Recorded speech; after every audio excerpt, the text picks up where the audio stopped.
get so mad, there's no controlling me. My thoughts get so bad, I'm like, oh God, here goes. I lost all feeling from my head to my toes. You said some shit that I can't let go, so just stay tuned for the rest of the show.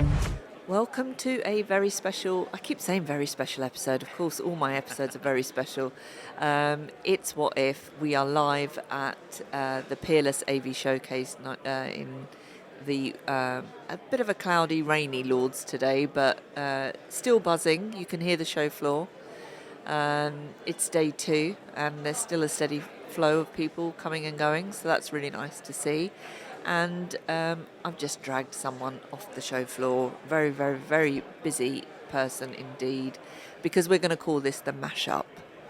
It's my dear industry friend, known by all of you for his beautiful, beautiful jackets every November over in Battersea. Can you guess who it is yet? Introduce yourself, my friend. Hello everyone. Hi Ifat, thank you very much for having me on. Makes a difference in terms of from me hosting as I was yesterday to actually be the guest, which I'm excited for. So as you say, this is potentially a little bit of a mashup, but if you haven't guessed already, it's Dave Allen from AV Magazine. Woohoo! And the famous Making Waves podcast. Indeed. So Making Waves, what if Making Waves? What if we made waves? God, I've got to watch how I say that today. How's the show been? Yeah, it's been really good. I mean, yesterday, day 1, really, really busy. Bit quieter today, as expected. It's the same with majority of events. But the thing about today, which has been really positive for me, is give me a chance to actually get round and have informed conversations with our clients. Whereas yesterday, like you say, they don't want me coming around going, Dave, stop trying to sell me some adverts and talk to me about the AV Awards and everything else. Whereas today, they're a bit more susceptible to conversations. But for me, as I say, it's great being around and you get to see you get time to stand on the stand with them and actually let them give you demonstrations and show you what they're up to. There's 2 things I want to talk to you about. Yes. Actually, I've just thought of a third. But the 2 things, I hope I don't forget the third, because, you know, I am of an age where I have a senior moment and forget things. So, yeah. The first thing I'd like to talk to you about is is sustainability. Yes. We had an amazing panel this morning. We're keeping the momentum going, and that's down to your efforts and your team's efforts. Guy hosted this morning's session. He did, yes. When's the next big do? Firstly? So the next big do is the AV Sustainability Summit 2026 is on the 7th of October this year. Back at the QE2. We've brought it forward for a variety of reasons, but the main one being we found December last year was a bit too towards the end of the year, a bit quieter. And equally, I think from a selfish point of view, I like to end the year with the AV Awards. But yeah, I mean, for us, it was an opportunity to get more people involved with it, and I think specifically speaking to people, the feedback from last year was, December was a bit too late in the calendar year for it. If we could move it forward a couple of months, that would be great. And yeah, pleased to say that we've delivered on that, and look forward to putting on another exciting show. And again, testament to Guy today and the panel that were on there, Mike, Scott, and Jen. To keep the conversation going. I think we touched on this at the event last year. I said my biggest fear was like we'd have the event and then there'd be no further conversation. Yeah. But yeah, we've kept the momentum going. We're having the various touch points. Yeah, thankfully, like speaking to Keith here, allowed us to bring a bit of the element of the show to the show floor here today. And like I say, we just want to keep those conversations going. And it's a topic that really we should, in the same way as, you know, I banged my drum. Sorry, I'm just pausing because I've seen somebody. The beauty of audio and not having video makes a difference, doesn't it? It really does. I lost my train of thought there as well. What was I talking about? We were touching about sustainability and continuing the conversations. I think the thing that struck me at last December's event was the passion. The agenda was really strong. Your speakers were really, really strong. And you're absolutely right. To have that kind of momentum especially in December, I think people forget things over that, Completely, we're yeah. only off for 5 days, but we come back as if we've left our brain in the year before. Completely. So having it in October, I think, is going to be really, really good. Why should people, if they didn't come last time, get involved? Why should they come? I think for me and in general for the industry, we're answering the questions, or should we say, we're asking the questions that people are scared to ask. Yeah. The industry. I mean, I think Mike hit the nail on the head today when he was saying about that sustainability should be part of a tender, a conversation when you're talking to clients in general about the sales cycle and everything else, why they should use you over someone else, etc. There's a lot of greenwashing. We've talked about that. Yes. People saying they're doing certain things and they're not delivering on those. And we want people to be a bit more accountable because, like I say, the way the modern world is now, we need to make things sustainable to keep that longevity. But yeah, and again, if anything, you're learning. It's knowledge. Knowledge is power, as they say. And it goes towards your accreditations as well, because we've got that for anyone coming up and doing their studies and stuff like that in the AV world. By attending the Sustainability Summit, you can that goes towards your accreditation. Nice. Yeah. And I think Jenny said it really well, or she said it in one word. When somebody asked, whose responsibility is it, and she said everyone's. There is new legislation that is going to push the conversation, and in my previous role where I was working a lot more on tenders than I am now, I did used to see that percentage, and I saw the percentage rise. Yeah. But you're absolutely right. People used to lie because there's no evidence of. So if company X wanted to say, oh well, our products do this, this, and this, or an integrator said, well, we will do this, this, and this, there was actually. It's just at face value. There was no mechanism to check that. There was no third party to check it. No one really went back and pulled anyone up on it. No. So I think that piece, that accountability, is going to be the next natural step for it. 100%. If that's what we want as a collective. And that's the thing. I think is for me the key thing here is just the education, and just to keep that conversation going, because.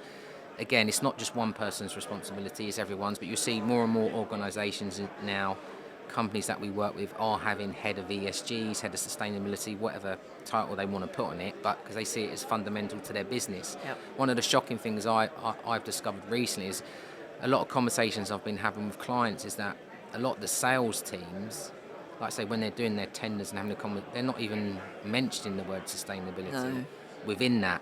And I think if you've already got that locked down as a company, and I'm not saying everyone's got it 100% locked down, some better than others, you should be using that as a linchpin, as one of your main USPs, to say this is what we do, 100%, and we can reassure you of that, and here's our credentials to back that up. But a lot of the salespeople don't understand what their company's sustainability policy is, if there is one. If there is one, exactly. And I know of some that literally just...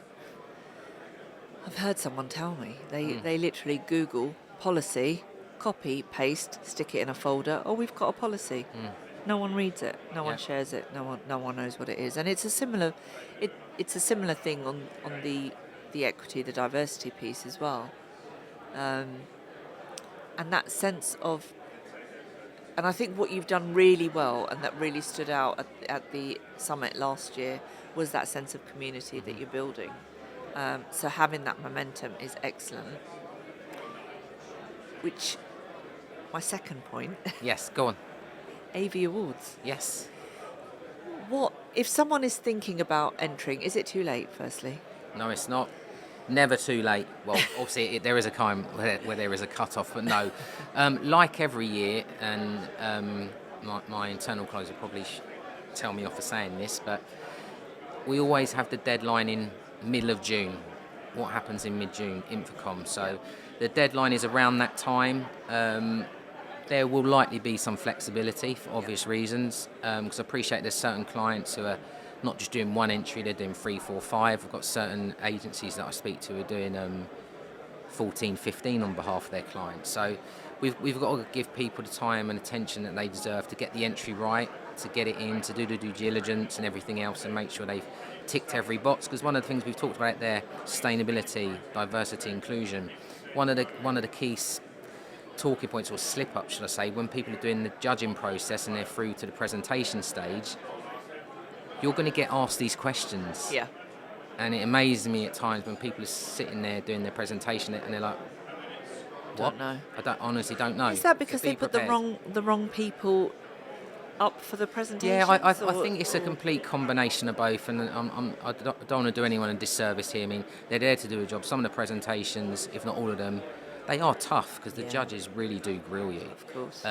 But equally, they're exciting to do. They're exciting to be part of, and it's really good to see some of my clients that I deal with on a day-to-day basis see them in a bit of a different light. Because like you, we're sitting here to having a conversation. I'll go out having lunch with clients, have meetings with clients, but you're actually getting to see them pitch and present their business. And I guess what has to come across is that passion and belief in what they think 100%, they deserve an award for. 100%. And And yeah, if I they mean, can't convince that room, I liken it to a driving test. That sometimes you can make mistakes on a driving test, but you'll still get the pass because you've assured that inspector that you've got control of that vehicle. You're not going to kill them. In other cases, you might have few mistakes, but if you feel like nervous or you don't believe in it and you can't control, you're not going to pass. It's a similar kind of vibe. it is, and I think for us, like, the AV Awards goes from strength to strength year on year. Last year we had record number of entries. This year already we're tracking ahead of where we were this time last year in terms of the number of entries. And like I said, it's just growing and growing, and the level of entries are getting better and better and stronger each time. And I think that's, you might have seen the other day on LinkedIn, we put out a social post to say, here's your AV Awards starter pack for your entries to help with your submissions. So we're doing a bit of like a little user guide, because the amount of people come to us and come to me directly and say, right, Dave, can you help me understand this a bit more? What will help me get an advantage over someone else, or what will help my entry stand out? And I think answer the questions first and foremost, fulfill the criteria, but supporting evidence is vital. So like say, any testimonials from your clients, any video footage that you've got, anything like that is going to give you a bit more of a standout than others. Please submit. There's never enough. Just submit the information behind it to support your case. Yeah. And I think that's, I don't know if people really realise how much time and energy goes into a submission either. That it's a commitment, so it's not something that people take lightly. But you're right, you've got to stand out in the same way as you do in the business world, right? Yeah, and I think look, the marketing people are the majority, the ones that have to put the submissions together. I do feel sorry for them, like in any industry, because they are relying on their sales teams and other people to give them the information. And obviously, dare I say it, the salespeople have got jobs. They're there to sell the kit. So if you're being chased by your marketeer saying, I need this statement from you, I need this element from you to help my submission, they're not necessarily going to drop what they're doing instantly to give it to you. So I understand where they're coming from and the frustration that they have. But like you say, that if they all pull together and deliver what they need to do, then you're in with a good shout. Any sneak breaking news kind of, anything you can tell us, like what colour jacket you're going to wear this year? Anything? Do you know what? I know we've got a few months to go. We've got a few months to go. We're always, as soon as one event finishes, we're ready for the next. In terms of my jacket, I can give you a sneak, but in terms of my jacket, I was going to dull it down this year. No, I was going to go pure black, just in terms of just, I'm not saying bog stand, but obviously just a black as opposed to a colourful number this year. But the more and more I see, and sitting opposite you today in your lovely burnt orange attire, ensemble, I'm like, I quite like the look of that as well. So it's one of those that every time I'm changing my mind. So I've already been speaking to my pals and saying to them, look, they're like, what are you doing this year, Dave? You going for a velvet number, coloured again, or are you going for something different? I'm not too sure. But as I always do, it will be revealed before the night anyway, so people will see what's going on and stuff like that. But yeah, at the moment we're looking at we're in conversations with 2 or 3 people around looking at hosting. But again, that's always a tricky one for us, because what certain people will think would be a brilliant host, others won't. And dare I say it, there was one a couple of years ago for us who's a household name. The euphoria around this person was brilliant leading up to it, but on the night, if I'm honest, he crashed and burned a little bit. So it's one of those, and you're never going to please everyone. I mean, we had mixed reports back from last year's host as well. 50-50 love and hate type thing. It's hard to find that balance. So we're exploring the options at the moment, and just seeing what's out there. So again, that'll be announced literally in the next few months as well. You know I'm going to say it, right? Because this is my podcast. I'm going to say it. Go on. You know how much I love Rhys. I know you do, yeah. I'm not the only We all one. love Rhys. It's a long queue, right? We all love Rhys. We do. How do you feel about having a roving mic on the night? Do you know what? Going around the table. I think I really like the idea. idea of that, and I'm going to take it back to the ranch and have a conversation with them. and see how Maybe we on can the do runners that. up, as Yeah. the, just to have a bit of interjection. And have a bit of interjection and Give the people what they want, give Dave. the audience a bit of a I might put a poll out on LinkedIn saying, shall we have a roaming mic? Won't mention who's going to be looking after that roaming mic, but Rhys. yeah, I think that's the thing with him. You never know what's going to come out of his mouth half the time, but what you do know, it's going to be hilarious. Yeah. And he does want to keep his job, so I think of course he does. He Of will. course he does. He's a character. We all love him, and we will see on that. Yeah. You heard it here first. Let's make it happen. Make it happen. Again, Put it in the start comments. position. And the third thing I wanted to speak to you about is Clive, Yes. and he's given years and years, but we have a new person in charge, and I'm delighted that it's a female. Yeah, I mean, Clive, he's an institution Of to course he himself. is. He's such a lovely guy. It was sad to see him go, but for a variety of reasons he did. So he's going to take a bit of time out. It's common knowledge to look after his health. Yeah. And we wish him get himself all back on track. yeah. But yeah, we still have the odd. He's still part of our WhatsApp groups. We still Nice. have the odd banter with him back and forth. Big love to Keep in Clive. touch. Yeah, big love to the guy. And like you say, Caroline worked for the parent company for 4 or 5 years now, as editor of Electronics Weekly. So she had a really close relationship with Clive, with him being group editor across the 2 titles.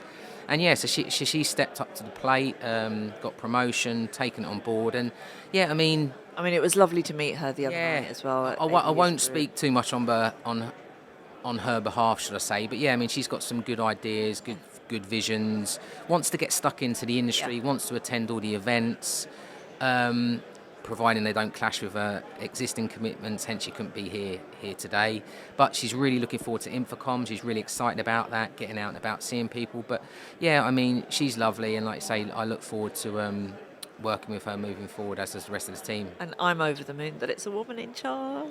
Come on, ladies. Indeed. It like I say, makes a difference and changes the team dynamic. It's about now. perspective. So we're pretty much 50-50 on AV Mag now, or slightly less, because Sarah, my colleague, gone on maternity leave last Friday, had a baby boy Saturday, so we have got a new member of the AV Mag team. Congratulations. Tiny little Max, bless him. She's going to come back probably start of next year. So yeah, like you say, so we're a lady down at the moment, but like I say, we're all busy running around and doing what we do. Good. How can people get in touch with you if they're not already? If you haven't already, you can drop me a DM on LinkedIn. You can send me an email to david.allen@avmag.co.uk. Allen is spelled ALLEN, for clarity. But yeah, like you say, just drop me an email. And where can they listen to Making Waves? You can listen to Making Waves is available on all of the general platforms. Wherever you receive your Spotify, exactly, wherever you receive it. On there, but yeah, like I say, keep an eye out for that, because I was here recording 5 actually yesterday, mini ones with a variety of people, so I'm looking forward to those. That'd be good when they come out, so hopefully they'll be coming out this time next week. But yeah, Caroline is working on others as well at the moment as we speak, so we're doing a bit of a series and an uplift, because that's one thing Caroline's been really good at, where she works on Electronics Week, or where she works at, she has a regular podcast with them. Nice. So she knows what she's doing. She loves it. She wants to evolve what we're doing as well. So Perfect. You'll see and hear more from her. It's such an exciting time. I can't. I've been in the industry for over 20 years, I don't remember a time where we've really hit a lull, but it just feels like the momentum is really good. People are busy, people are happy. With a backdrop of, obviously, there are some serious things going on as well, and you know, the global situation is having an impact, certainly on some organisations, and I think we're also, every time I open LinkedIn, there's people looking for work and all of that, but I think occasions like this, where we can build community, we can just find out how, check in with each other. 100%. And having these podcasts, I think, really adds that. It's another way people can receive that information and get involved in conversations. So thank you for all you do at AV Magazine. Thank you very much, and likewise yourself. Thank you for everything that you're doing at the moment. It all contributes. It's all moving. It's moving all of us forward. It comes together as one collective. That's the main thing. It really does. And get your entries in for the Indeed, AV Awards, guys, people. please do get the entries in. Keep them coming. We look forward to receiving them, and like I say, we're looking forward to evolving the awards bigger and better as we do year on year. So no, thank you very much for your time. I appreciate it. And you've got to be in it to win it. So on 100%. that note, thank you so much. We'll get back to the show floor now, and keep listening, keep subscribing, share, like, and comment below if you think we should have a roving mic at the AV Awards 2026. Let's get it happening. Let's get Dave to give the people what they want. Thank you as always. Thank you. I'll never slow up, no I don't take shit. I got no love for the fakeness. If you wanna play tough and wanna hate this, I'll always show up. I don't ever slow up, no I don't take shit. I got no love for the fakeness. If you wanna play tough and wanna hate this, I'll always show up and make a statement. I don't ever slow up, no I don't take shit. I got no love for the fakeness. If you wanna play tough and wanna hate this, I'll always show up.